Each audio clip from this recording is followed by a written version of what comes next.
काय होते की लोकसभेचं राजकारण नंतर विधानसभेचं राजकारण त्याचा दर्जा जो आहे तो कमी कमी मायक्रो लेवलला येत जातो आणि त्यावेळेस लोकांच्या भावना जास्त बाहेर येताना आपल्याला दिसतात. आता जेव्हा नगर परिषद, महानगरपालिका, जिल्हा परिषद, पंचायत समिती या लेवलला निवडणुका स्थानिक स्वराज्य संस्थेच्या येतात, तेव्हा सामान्य माणसांना राजकीय आकांक्षा असलेले जे लोक आहेत ते सगळ्या पक्षात आहेत आणि त्यांच्या भावना जास्त उचंबळून त्यावेळेस येतात, त्या बाहेर येतात, व्यक्त होतात.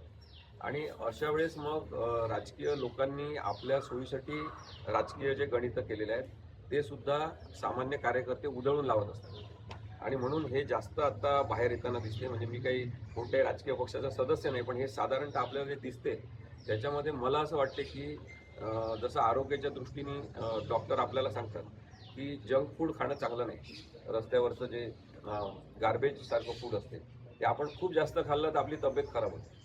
आता काँग्रेसला भ्रष्टाचाराने ग्रासलं होतं म्हणून भाजपला लोकांनी तेव्हा पसंती दिली 2014मध्ये.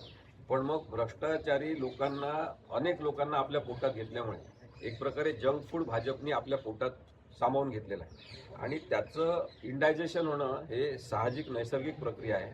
त्या अपचनातून भाजपचं पोट फुटणार एक दिवस, हे नक्कीच आहे. याच्यासाठी काय कोणी सामाजिक प्रकृतीचं ज्ञान असलेला माणूस आवश्यक नाही. हे कोणी सांगू शकेल की ज्या प्रमाणात भ्रष्टाचारी लोकांना भाजपने आपल्या पोटात सामावून घेऊन त्यांना संरक्षण दिलेलं आहे ते काही दिवसांनी फुटणार. कारण की ते सत्ताकांक्षी लोक आहेत. त्यांना राजकीय पक्षाचा विचार किंवा लोकशाहीचा विचार किंवा हिंदुत्वाचा विचार किंवा हे सगळं जे सांगितलं आहे तसं काही नाही आहे. त्यांना सत्ता पाहिजे, ताकद पाहिजे आणि ते लोक जेव्हा भाजपच्या पोटातून बाहेर फुटून पडतील तेव्हा काँग्रेसीकरण झालेल्या भाजपला अत्यंत मोठ्या फुटीला सामोरं जावं लागेल काही काळामध्ये.